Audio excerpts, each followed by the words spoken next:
Hoy vamos a ver la segunda, muy bien dicen que se escucha. Vamos a ver la segunda parte de lo que vimos con los principios de la filosofía Lean. Les presenté la primera parte de, de los ejes que se determinaron como parte de la filosofía Lean.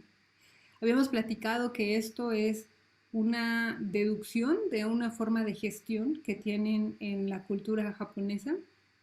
Por supuesto que no es un tema eh, absoluto en el que todas las empresas de Japón y todos los japoneses siguen estos principios, sino que pues se estudiaron varias empresas y de ahí que se llegara a la conclusión de que se gestionan bajo ciertos principios y que además esos principios tienen su contraparte, que son las pérdidas.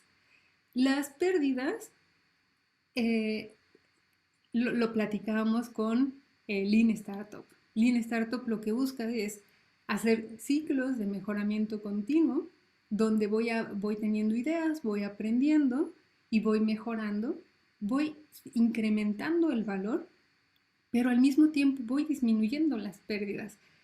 Esto es uno de los grandes diferenciadores con otros modelos de gestión. Generalmente en un mundo más occidental, capitalista, lo que nos importa es siempre tener más, ¿no? O sea, vender más, tener más empleados, llegar a más asistentes. eh, Siempre queremos ver más números en el banco, siempre queremos ver más, ¿no? Eh, pero descuidamos mucho el estudio y el mejoramiento de las pérdidas. Y ahí es donde los japoneses dicen, oye, pues no solo tenemos que elevar estos números, sino que además por aquí se nos está filtrando el dinero, los recursos, la energía, entonces hay que disminuirlo, hay que hacer lo posible para que este número sea cada vez más bajo. Y entonces lo que veíamos es que ellos lo ven en un sentido de abundancia, de decir, yo quiero todo, no solo quiero subir los números, sino que quiero disminuir las pérdidas haciéndolo en un mejor tiempo, de una mejor calidad, con un costo que me beneficie más a mí. Y entonces, pues se determinaron una cierta cantidad de pérdidas que, como lo decíamos, son parámetros. Aquí, y esta sesión en particular, hay muchas menos pérdidas que principios, eso sí, son menos de la mitad de lo que fueron los principios. Los vamos a ir emparejando aquí. Pero de verdad me gustaría que fueran pensando en ejemplos, ya sea de su propio negocio o de otros negocios. Esto es algo que a mí me parece muy importante porque es la forma en la que ustedes aterrizan los conceptos. Si se queda muy al aire, puede ser que se pierda. Ya llegó Julio. Entonces, no queremos que se pierda, queremos que lo aterricen. Así que vayan pensando en negocios o cómo opera en su industria o cómo opera en su negocio para que vayan compartiendo esos ejemplos conforme vaya avanzando en la presentación, ¿vale? Ahora sí. Sesión 35. Las grandes pérdidas en la forma en cómo gestionas tu negocio. Una pérdida es, así lo resumido, lo más simple es todo lo que no agrega valor. Todo lo que no agrega valor. Vimos el concepto de valor y de hecho dentro de los principios Lean, uno de ellos decía especificar el valor para el cliente. ¿Por qué queremos especificar el valor para el cliente? Justo porque todo lo que no va a agregar valor se va a considerar como una pérdida. Esto es un poco drástico porque hay tareas cuando tú trazas tu flujo de trabajo que aparentemente no agregan valor, pero se necesitan, son muy necesarias. Sin esa tarea, lo demás puede no funcionar.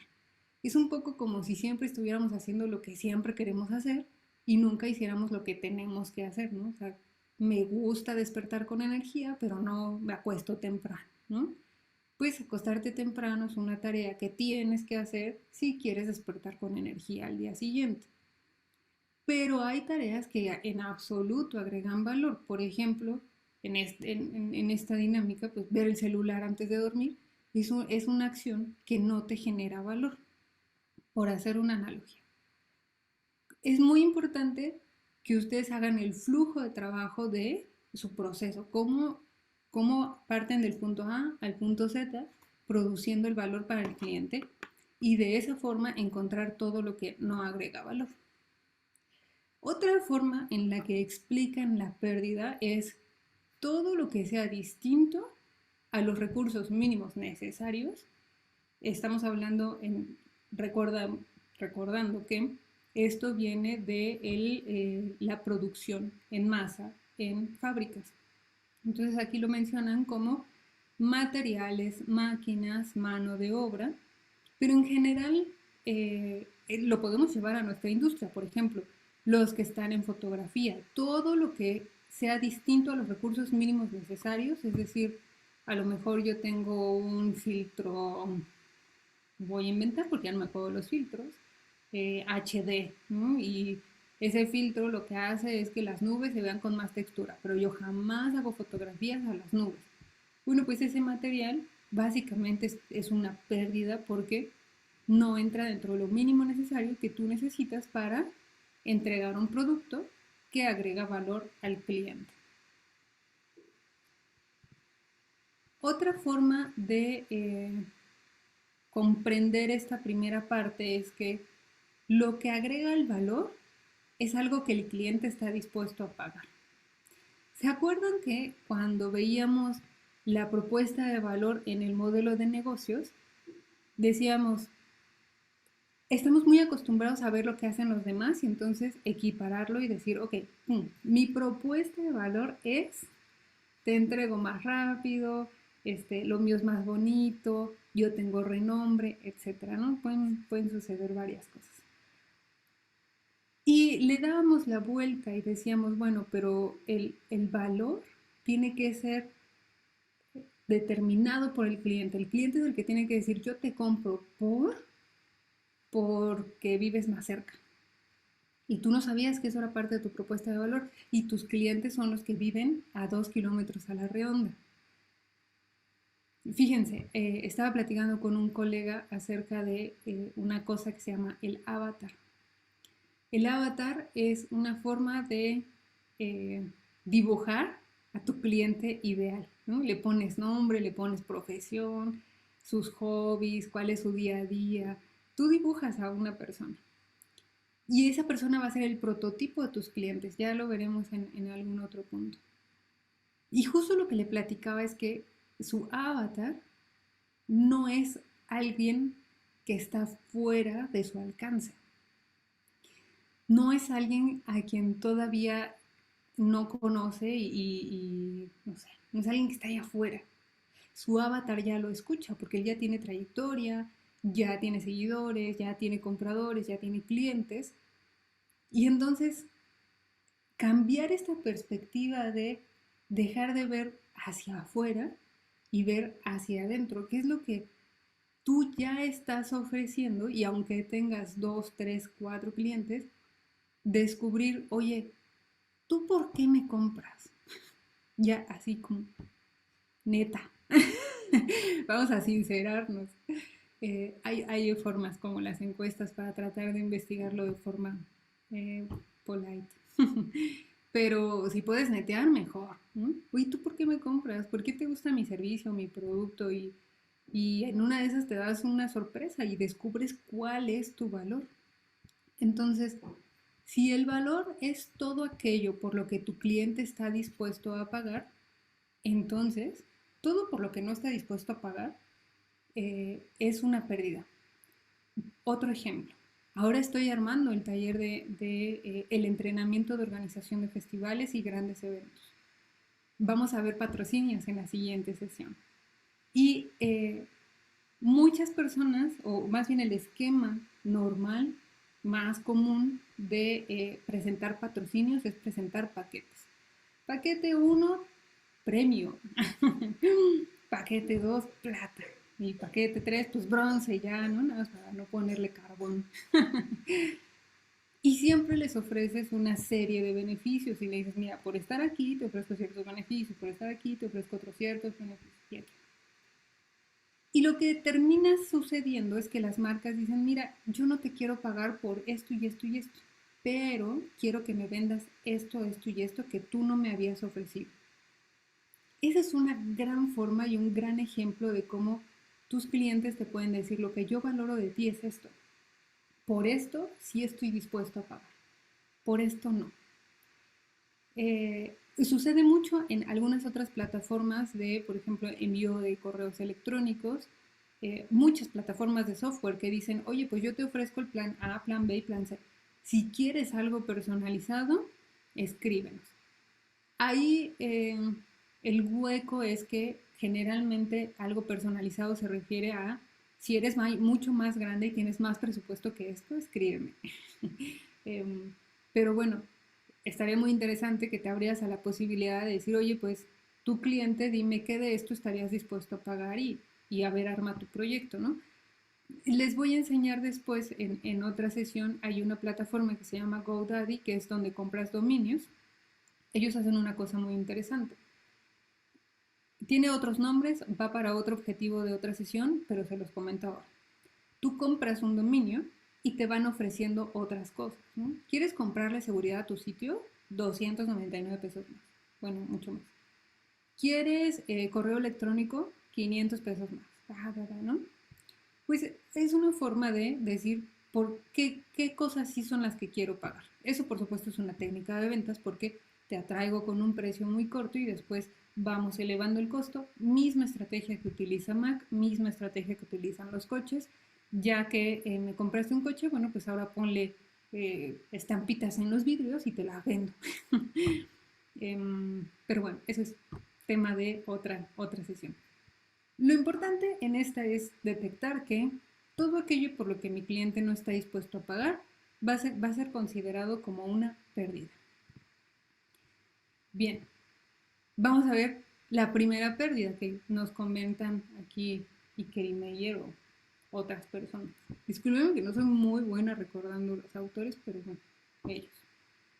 Una pérdida es producir más de lo que el cliente quiere, es decir, el gasto por la sobreproducción. Es una gran pérdida.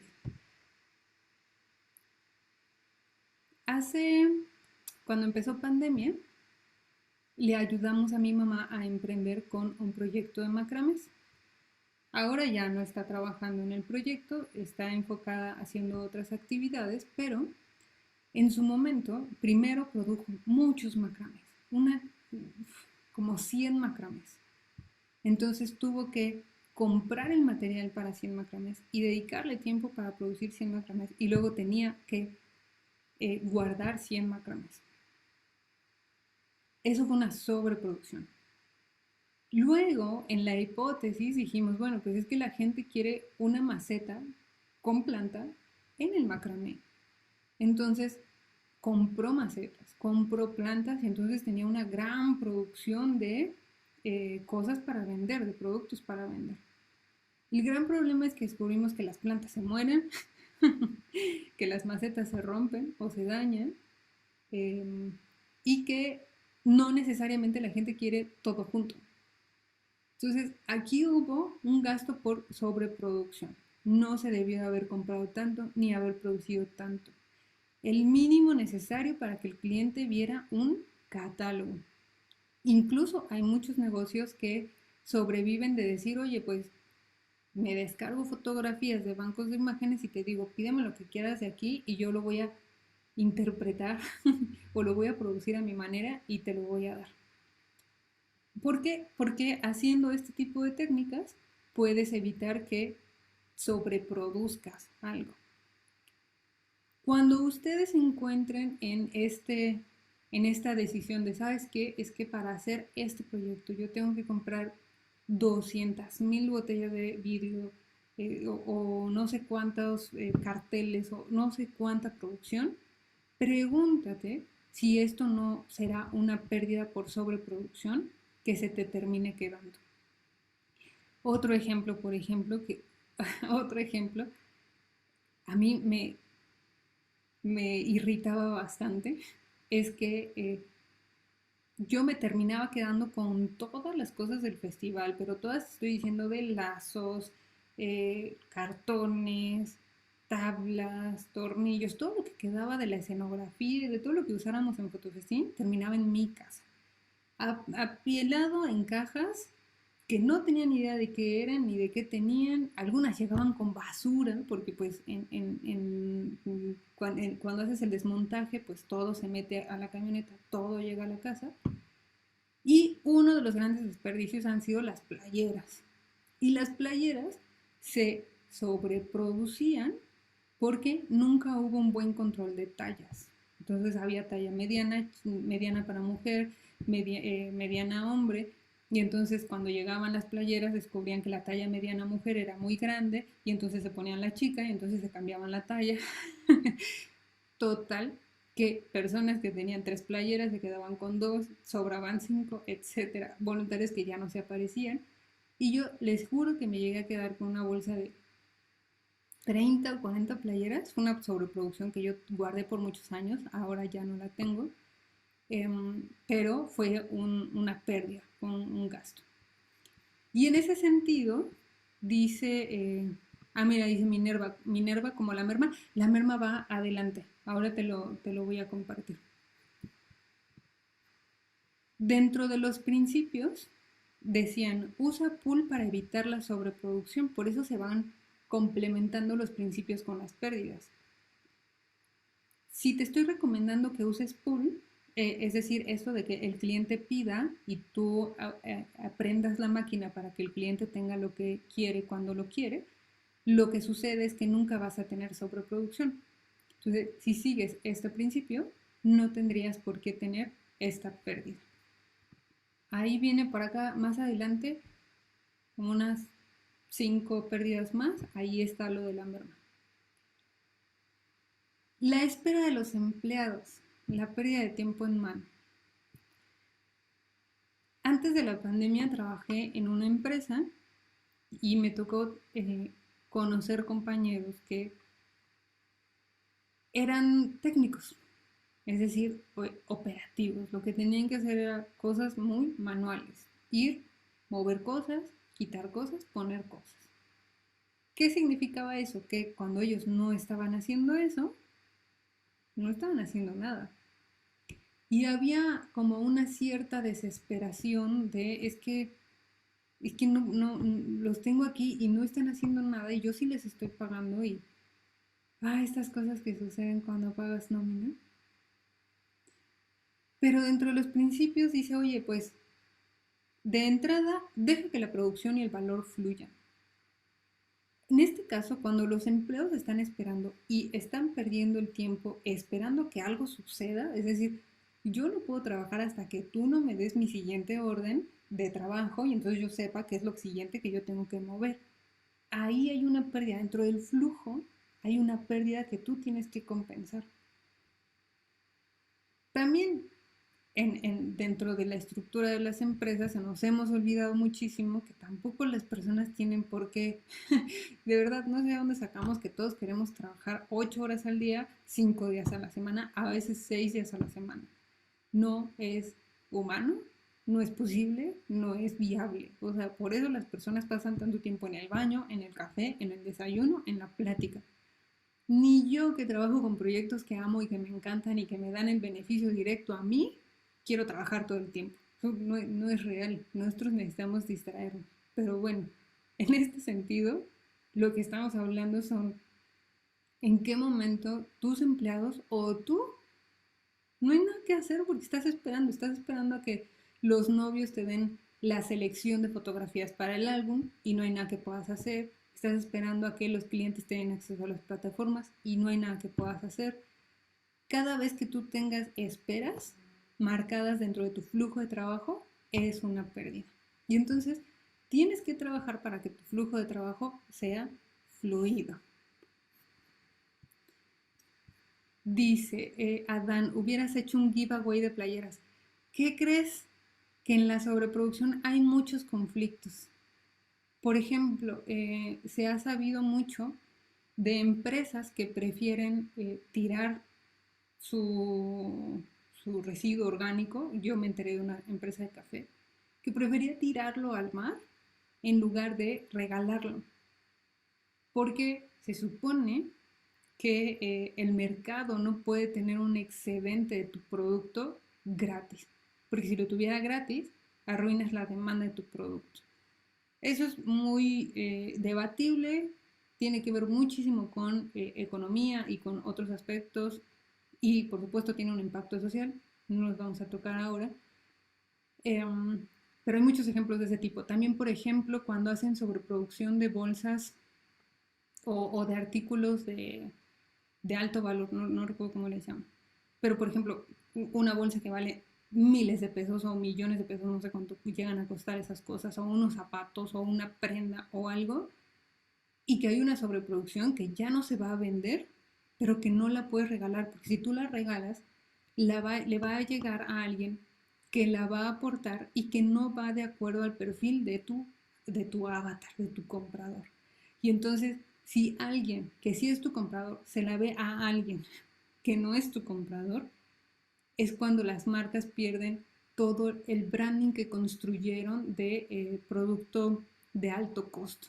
Y entonces muchas marcas, por ejemplo, rompen sus playas, rompen su ropa o sus artículos de lujo porque antes que dárselo a otra persona tendrían que deshacerse de él.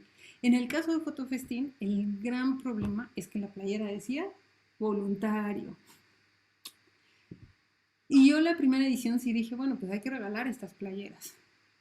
Y la que coordinaba el programa me hizo entender algo importante. Me dice, oye, a ver, tal persona que te estuvo echando tierra y que no dejó que pasaran ciertas cosas en el festival. Imagínate que tú regalas esas playeras y una de esas playeras la porta él. Y entonces él trae la playera de voluntario fotofestín. ¿Qué sentirías? Y dije, ah, no, pues claro, si la playera lo que hace es darle un símbolo de identidad grupal a los voluntarios que los reconoce, es un tipo de ceremonia el decirles, oye, pues ponte la playera, eh, y de repente regalársela a alguien más, justo teníamos ese dilema. Debo ser sincera, la mayoría de las playeras se las regalé de generaciones en generaciones a los voluntarios y las que ya nadie quería, una se las llevó mi papá porque mi papá también ha sido un tipo de voluntario y otras terminaron siendo cortadas para ponerlas en la base de las macetas. De alguna forma sirvieron para otro proyecto y terminaron pues degradándose. Al final sí regalé unas, pero bueno, pues sí fue un gran tema. Pero es una muy buena reflexión, Adán, te lo agradezco mucho. Muy bien. Otro tipo de pérdida es el gasto de transporte. Por ahora estamos hablando de movimiento de material o de personas, como puede ser el mantenimiento del elevador o el costo de un camión que está transportando algo de un punto a otro. En ingeniería industrial se trabaja, hay una materia en donde les enseñan a acomodar la fábrica de forma que haya la menor pérdida de gasto en movimiento. Porque en la medida en la que tú tienes mayor gasto de transporte, pues tú tienes mayores pérdidas. En este sentido, hay negocios, por ejemplo, en los que nosotros como freelance o como independientes, no, esperen, ahí a lo mejor me voy a meter en un dilema, voy a entrar a la siguiente, no les voy a dar este ejemplo. Pero bueno, se refiere a que si tú mueves algo, tienes que darle mantenimiento, tienes que encargarte de ese algo que está moviendo, ya sean materiales o sean personas.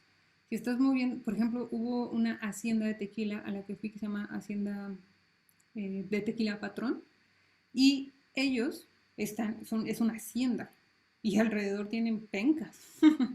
Entonces están en una parte de Guadalajara en la que no hay transporte público. Y si quieren que su personal vaya y opere la fábrica de tequila, pues necesitan llevarlos y traerlos. Y entonces ellos tenían ese gasto de tener ciertas rutas que llevaban a sus empleados de un punto a la ruta para irse a su casa. Bueno, si tuviéramos mucho de esto, pues es considerado una pérdida. Por eso de repente, incluso es bueno como considerar de dónde obtienes tus recursos. ¿Cuánto tienes que moverte para comprar los frascos? ¿Cuánto tienes que moverte para revelar tus fotos? ¿Cuánto tienes que moverte para, o más bien en qué te mueves? Aquí está, por eso me estaba metiendo en un lío. Otro tipo de pérdidas es el transporte de personas, es decir, el movimiento innecesario.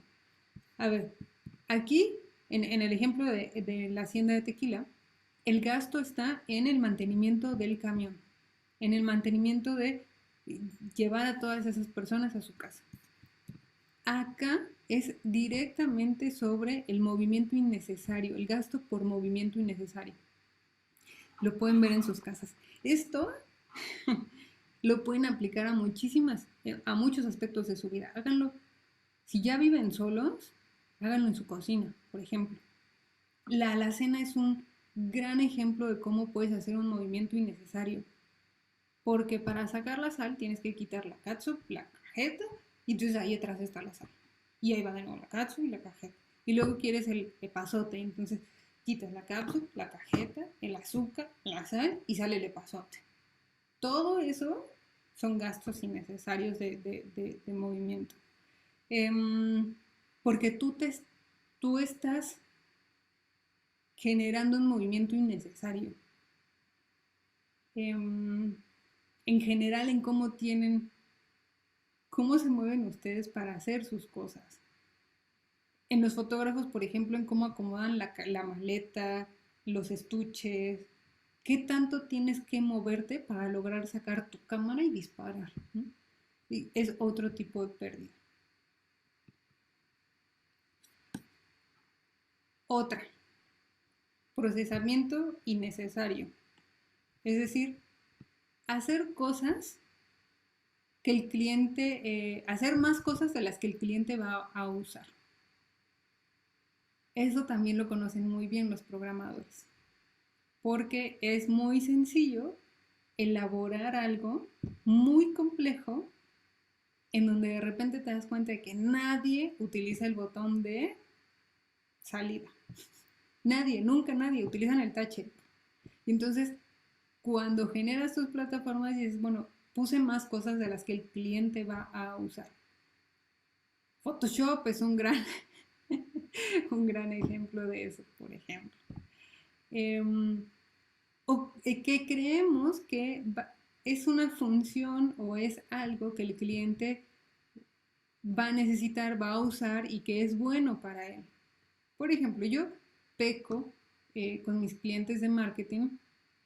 Tengo que encontrar el punto medio, con qué están satisfechos, porque si fuera por mí, les daba todas las métricas. Ya me pasó que le hice el reporte de, mira, fíjate que este número, y luego el CTK, y luego entonces esto, y luego por consecuencia estamos muy bien en la campaña. Y el cliente así de, ¿eh? No necesitaba todo eso, no necesitaba ese reporte, no necesitaba que yo le diera eso. Entonces no fue un procesamiento innecesario de datos, porque no pasó nada con esos datos y no sirvieron de darle valor al cliente. Gasto por procesarse a sí mismo, por ejemplo, facturas duplicadas, inventarios que no sirven de nada, etc. Fíjense que pasa mucho con las empresas que ya llevan un tiempo, que siempre han hecho las cosas de una forma. Entonces, llegan nuevas formas de hacer las cosas y nadie cuestiona ciertos pasos que están, y por eso es muy importante trazar tu flujo de trabajo, porque dices, oye, ¿y cómo por qué le mando un correo con copia a tal? O sea, si los lee, si lo necesita o nada más necesitamos poner esta información en un lugar a donde si él llegara a necesitar la información puede entrar a verla. Ah, no, pues en realidad no necesitamos mandarle un mail. Ah, bueno, pues sabes que me acabas de ahorrar 10 minutos de mi día. Ya no necesito armar ese correo. Ahora vamos a utilizar tecnología confiable, que era otro de los principios, y vamos a utilizar una plataforma llamada Asana o Trello o como tú quieras. Y entonces, en lugar de estar procesando información que no tiene sentido, está duplicado, bueno, pues ahora lo voy a poner en otra plataforma. Me sucede en los grupos de trabajo con WhatsApp. Yo hago algo, les envío el resultado por WhatsApp, llámese Word, PDF, enlace, lo que sea. 10,000 mensajes después alguien dice, oigan, ¿dónde está la cosa esta que alguien había mandado? Y entonces ahí vas de nuevo a buscar enlaces, aquí está. Ten. Eso es una pérdida por procesamiento innecesario. No deberíamos de pasar por esa parte si tuviéramos una plataforma confiable en la que pudiéramos depositar todos nuestros documentos de forma ordenada, clara, que sea obvia para todos en dónde está cada cosa y podríamos dejar de perder tiempo en no solo enviaste el proyecto, sino que tuviste que volver a buscar el proyecto para volverles a mandar eh, el tema. En el caso de los fotógrafos, ahora me vengo acordando de otra cosa, que es el uso de WeTransfer. Yo subo las fotografías, subo los archivos y le mando esta información al cliente, pero esto caduca en 7 días. Y da la casualidad de que el cliente lo abre a los 8 días, 9 días, 10 días. Y entonces te dice, el enlace no sirve. Y entonces tú le dices, no, es que ya se caducó, te lo vuelvo a mandar. Y entonces otra vez vuelves a hacer el mismo proceso. Ahí es donde estás teniendo una pérdida de tiempo que podrías estarte ahorrando.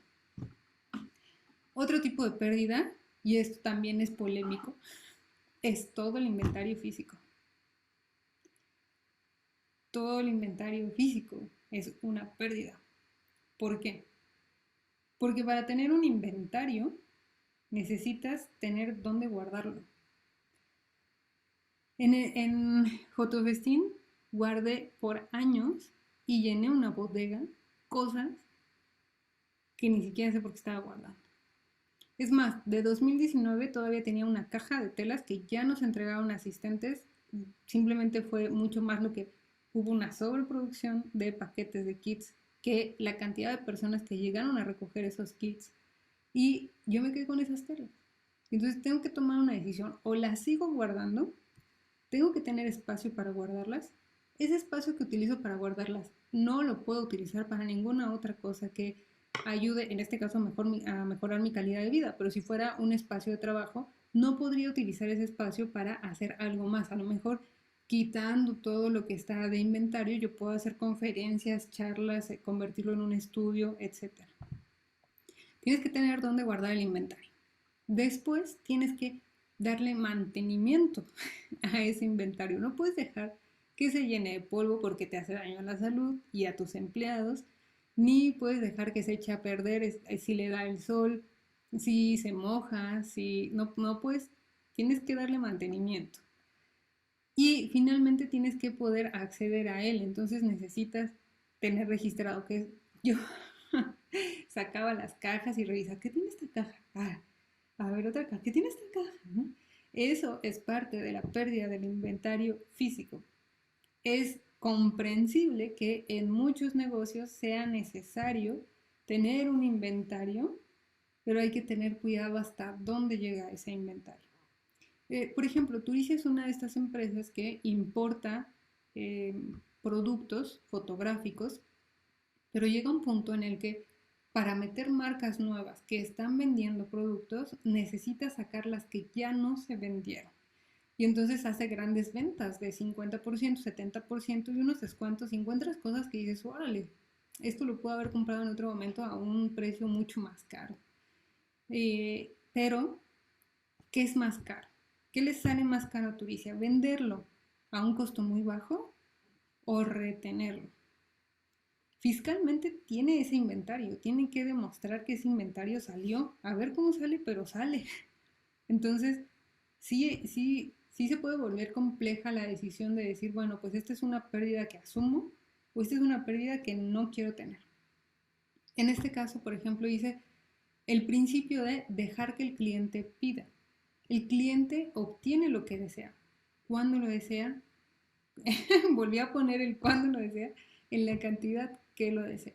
Esa es la mejor forma de no tener un inventario físico, por lo menos no uno tan grande. Si ya me lo pediste, ya me lo pagaste, ya es tuyo. Ya lo que produzca, ya no es mi tema. Cuando lo acabe, te lo voy y te lo dejo. Se acabó. En el caso, por ejemplo, si tú trabajas con servicios, dices, bueno, pues yo no tengo un inventario de productos físicos. No, pero sí tienes un inventario de recursos que utilizas para trabajar. Entonces, puede ser que tengas 3 computadoras que ya no utilizas desde el 2009. Bueno, pues eso es un inventario. Estás utilizando estás almacenando equipo. Tienes que determinar qué vas a hacer con ese inventario. El mismo caso con fotografía, ¿no? Los discos duros, tarjetas SD, etc. Bien, aquí es lo que mencionaba, se me fue, de la merma, Minerva.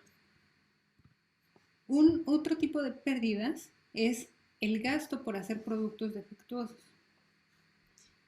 Cuando vamos comenzando, es posible que hagamos productos defectuosos, sí. Es una pérdida por aprendizaje, hay una curva de aprendizaje.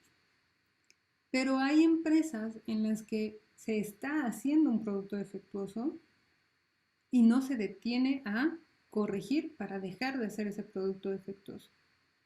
Muchísimas veces es mejor que te detengas, justo como lo decía al principio, una cultura de parar a fin de conseguir una buena calidad a la primera. Detenerse a resolver los problemas y no pensar en que más tarde se va a resolver. Gasto por hacer productos defectuosos. Pensé en un hijo, no me lo tomen a mal, pero estoy pensando en el ejemplo de la pareja, ¿no? A veces en las relaciones personales, incluso es de verdad hacer una cultura de, oye, algo está pasando, percibo una vibra extraña de tu parte, yo me siento incómodo, incómoda, paremos, vamos a darnos un espacio. ¿Qué te parece si en 3 horas platicamos de esto? Ah, bueno, pues va. Eso es algo, por ejemplo, que recomienda mucho modelos como semiología de la vida cotidiana o como comunicación no violenta. Por ejemplo, también en sesiones de fotografía, ya saben, estoy metida con lo de Fotofestín, estoy pensando en fotos. En las que nunca se detienen a descargar las fotografías a la cámara o conectar la cámara con la computadora y entonces nunca te das cuenta de que no estuvo enfocada jamás la persona porque el foco se quedó en manual y no en automático. Y entonces todas las fotografías, toda la producción de esa sesión no sirve, se tiene que repetir. Entonces, lo ideal es que todo tu equipo esté capacitado para detener la producción de esos productos o servicios para conseguir una buena calidad a la primera. A veces es más importante detenernos a resolver que dejar que las cosas sigan. Vamos con las últimas 2 pérdidas. 2 o 3. Según Costella, otro autor, en el mundo de la industria, dice que hay otra pérdida que se llama making do. Amo con locura esta pérdida.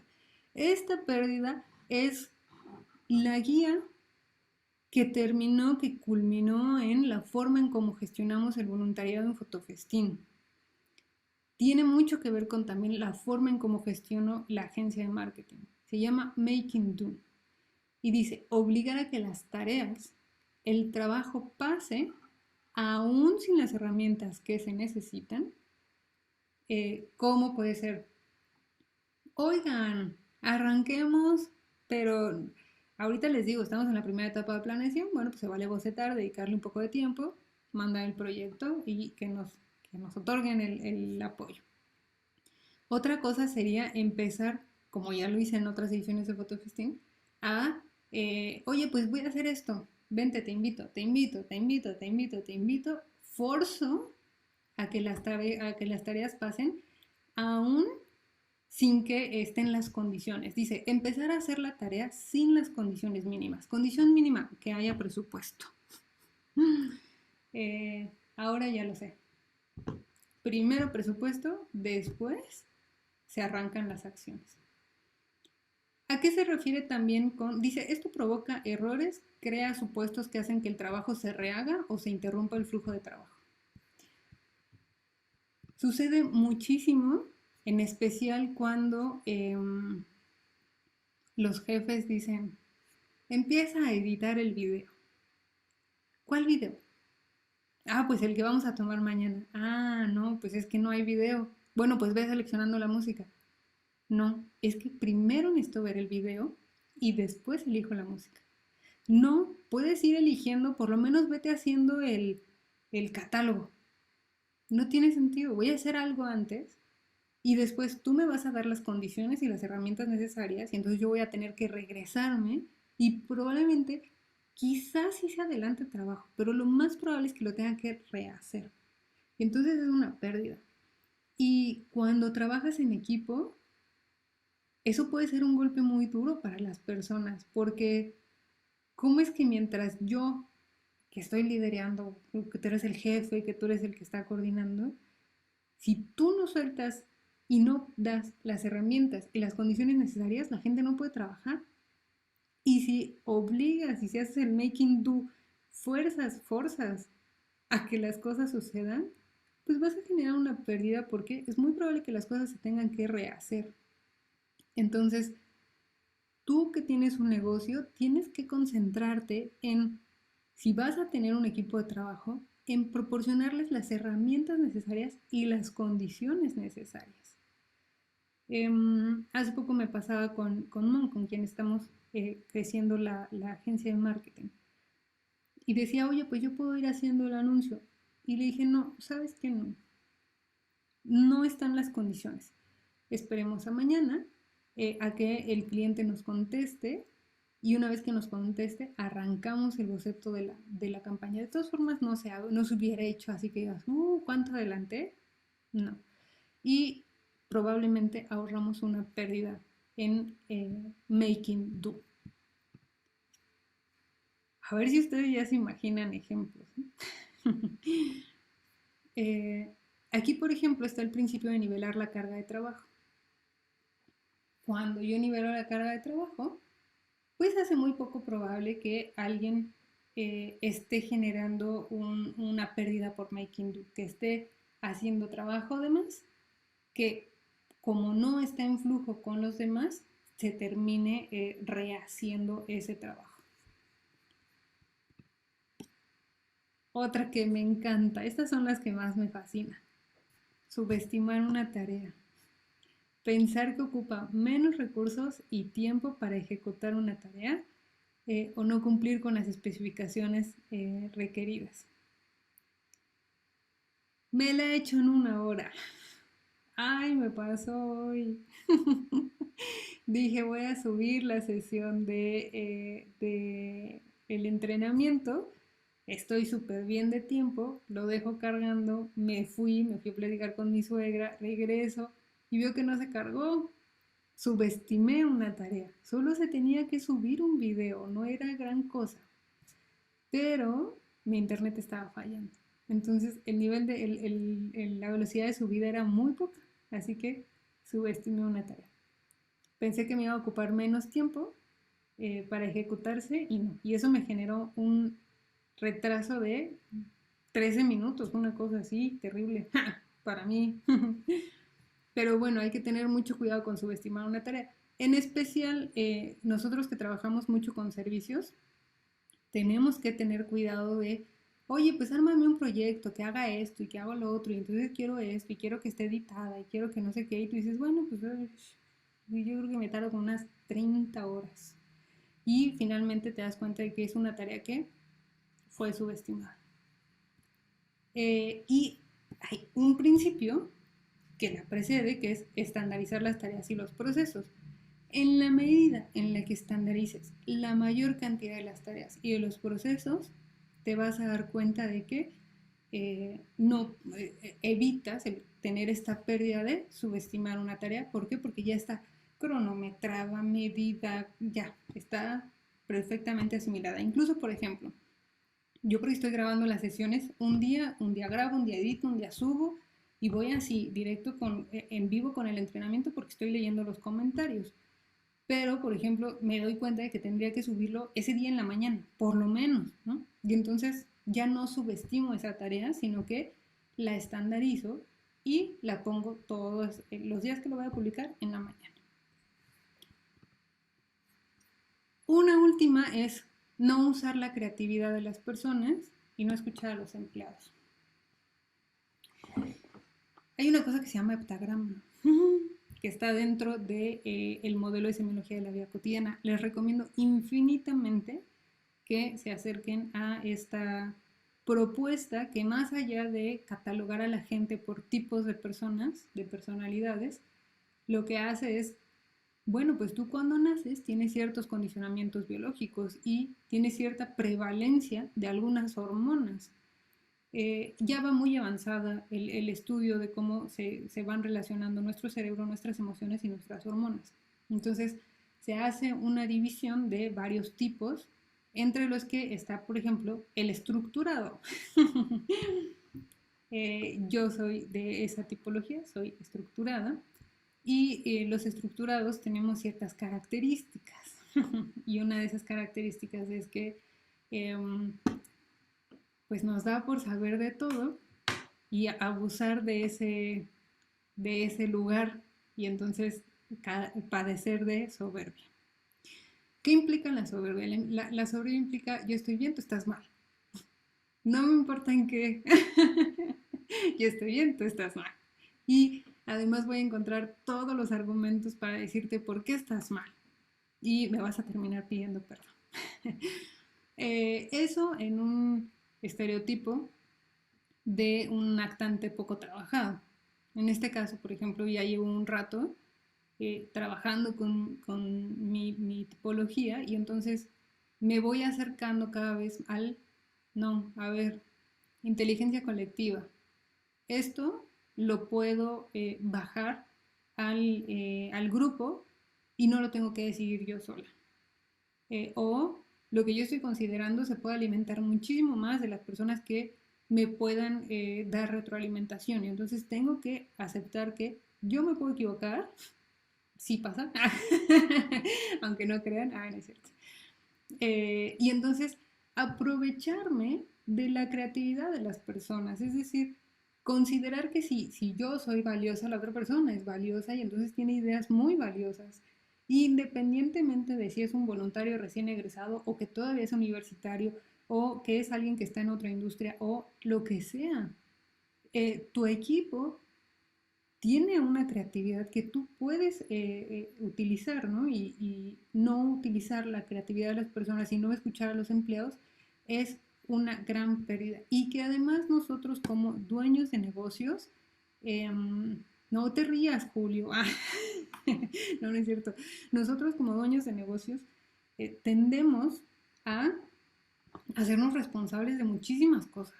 O sea, de lo administrativo, de lo operativo, de lo técnico, de que todo salga bien. Y no necesitas cargar con todo eso. Eso es un gran descubrimiento de la forma en cómo ahora gestiono mis proyectos. Y que fue a partir de estar atendiendo a estas pérdidas. ¿Qué les parecieron? Yo sé que hay una amplitud de interpretaciones, cosas que a lo mejor se me escapan, pero de forma global a mí me gusta muchísimo la filosofía Lean, la utilizo cuando la aplico el Lean Startup y la utilizo en mi vida diaria. Estaba escuchando los testimonios de los voluntarios de Fotofestín 2019 Y decía un compañero, me dice, yo te admiro porque haces muchas cosas al mismo tiempo. Y sí y no, porque tomo decisiones que están, como decía ahora Rafa López en su último podcast, en Rafa Rufus, lo pueden escuchar en Spotify. La toma de decisiones está muy cimentada en algoritmos. Es decir, yo ya tengo estandarizadas ciertas decisiones en mi vida. Por ejemplo, ¿cómo voy a tender la cama? Primera cobija, se dobla, segunda se estira. Se acabó. No tengo que pensar al respecto. Comida. Todos los domingos me levanto a cierta hora, voy al mercado, regreso, procesamos comida. En 2 horas ya hicimos la comida de toda la semana. Y adoro el ya no tengo que estar pensando todos los días qué voy a comer, qué voy a desayunar, qué voy a comer, qué voy a cenar. Está decidido, desde el domingo eso está decidido. Y hay muchísimas cosas en los proyectos que utilizo estos principios, utilizo estas pérdidas y entonces mis tomas de decisiones son mucho más rápidas. Ya me tardé tomando esta decisión. Ok, momento de bajarla a el equipo. Y si el equipo es una persona más, con esa persona me voy y le digo, ¿y sabes qué? Estoy pensando esto, me intriga esto, me inquieta y entonces quiero saber cómo lo ves tú. Y entonces me dan el otro punto de vista y digo, claro, adoro trabajar con Monse, es tan increíble en ese aspecto. Eh, eh, lo puedes llevar a tu vida diaria y va a mejorar tu calidad de vida porque vas a gestionar tus proyectos y tu vida con bases, con guías, con parámetros. Dice Silvia, escucha la necesidad directa de a quien lo diriges, no saques conjetura de algo de algo que no se ha vivido. Me imagino que es vivido. Escucha la necesidad directa de quien lo diriges. Claro, ahí está el valor, ¿no? ¿Tú para qué quieres mi producto? ¿Para qué quieres mi servicio? Ah, bueno, pues para esto. Perfecto. Antes de anticiparme, ¿se acuerdan que cuando vimos el pizarrón de validación les decía, generalmente, bueno, lo que ellos sugieren es que no pongas una hipótesis de solución, nada más una hipótesis de problema y una hipótesis de cliente? Bueno, pues eso sería lo ideal, que no propongas una solución, sino que hasta después lo hagas. Pero aún con nuestros productos y servicios podríamos evitar no sacar conjeturas y aprender a generar valor. Espero que todo este contenido no sea muy subjetivo, que lo puedan aplicar a sus proyectos, a sus productos y servicios. Y eso fue nuestra sesión de hoy. Mi nombre es Ariana Oropesa, asesora de negocios y directora del Festival de Fotografía Fotofestín, que ahora lo he dicho un montón de veces. Está el entrenamiento de creación, organización de festivales, por si conocen a alguien que quiera meterse al entrenamiento. Es gratuito, es en línea, está totalmente grabado. Estoy subiendo las sesiones de aquí al 9 de octubre. Y ya saben que estas sesiones se quedan grabadas en Patreon. Voy atrasada por una sesión, pero se quedan grabadas en Patreon. Pueden entrar ahí y apoyarme a estas sesiones y tener acceso a las otras que ya se quedan grabadas. Nos vemos hasta el próximo miércoles. Cuídense mucho, los quiero mucho. Muchas gracias por estar aquí.